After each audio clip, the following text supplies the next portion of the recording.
Bonjour. Un des sens que l'on donne à notre vie, c'est celui aussi c'est la troisième vidéo qu'on vous propose, c'est celui aussi de la traversée des Juifs en galoute.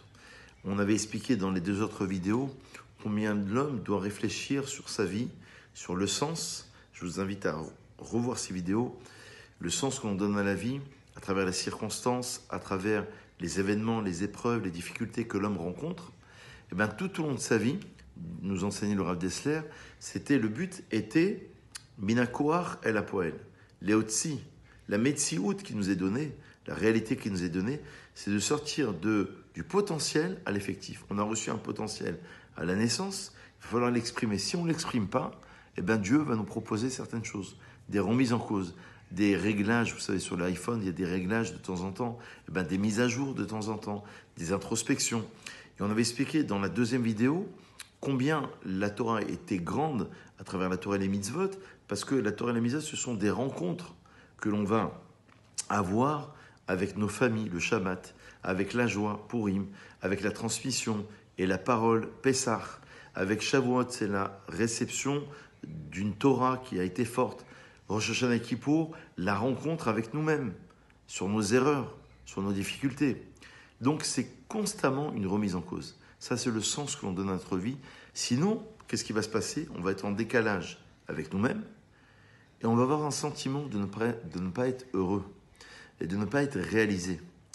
Lorsqu'on part en galoute, le Maharal de Prague explique que la galoute, c'est l'exil, la diaspora.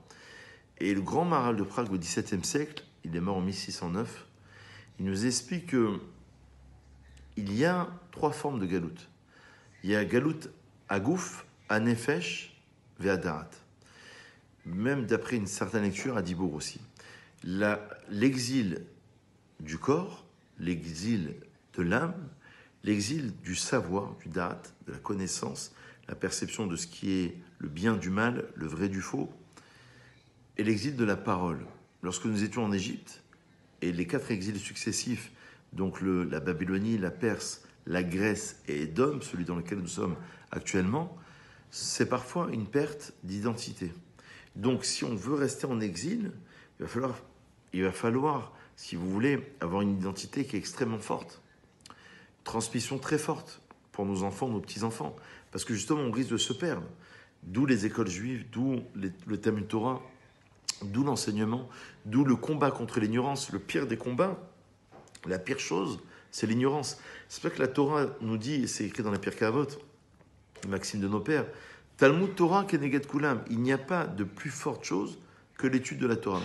Dans les mitzvot, la plus grande mitzvah de l'homme, c'est l'étude de la Torah. C'est les combats contre l'ignorance. Les gens ont des préjugés sur Israël, sur la Torah, sur les rabbins, sur les religieux, parce qu'ils ne connaissent pas, parce qu'ils n'ont pas étudié. Sur les textes, lorsque les gens me disent, oui, mais séparation homme-femme, la conversion plus rapide, en vérité, c'est juste un problème d'ignorance. Comme si vous allez dire à un chercheur en physique ou en chimie, tu sais, je pense que tel produit, il faudrait le composer. Il va dire, mais attends, va étudier pendant quelques années, ensuite reviens me voir. Ou un grand professeur en médecine. Vous allez lui indiquer comment soigner ou comment obtenir tel remède ou tel médicament. Il va vous dire, va étudier quelques années, ensuite, on en reparlera. C'est la même chose. Dans la Torah, on se rend compte que les gens ont des vraies questions sur Dieu, sur le fonctionnement, sur le mal, sur le bien, mais ils n'ont pas étudié tout simplement. Il y a des questions, des vraies questions qui sont là. Ce sont des vraies interrogations. Alors, on n'a pas la réponse à toutes les questions, mais dans la plupart des cas, énormément de livres, vous pouvez le constater derrière moi, ont été écrits dans différents sujets. Et lorsqu'on est parti en galoute, j'adore cette explication à partir du livre de Shemot, qui nous enseigne Ve'ele Shemot ben Israël abai Mitzraïma, et voici les noms des enfants d'Israël qui sont arrivés en Égypte, et Yaakov, ils sont arrivés avec Jacob. Mais on les savait très bien, disent nos maîtres, qui sont arrivés avec Jacob. Si on relit le premier livre de la Torah, Sefer Bereshit, on savait pertinemment que Ish ou Beto, que chacun est arrivé avec sa maison, avec sa famille, et avec Jacob. Quel est le but de revenir sur cette idée? Chachamim enseigne que lorsque tu vas partir en exil, il va falloir que tu puisses avoir une filiation très forte pour donner un sens à ta vie. Parce que la galoute, c'est aussi, on l'a dit tout à l'heure, au nom du Maharal de Prague, c'est aussi Galut Hadarat, l'exil de la connaissance. Ça veut dire donner un sens à sa vie, c'est parfois se perdre, confondre le bien et le mal. J'avais lu il y a très longtemps une explication du Rav Shmulevitz dans Sichot Moussar qui expliquait que le monde est embrouillé. On n'a plus les bonnes définitions sur les grands sujets de société, sur est-ce que telle chose, est-ce qu'elle est positive ou négative. Et nous, on a une chance, c'est qu'on a la Torah.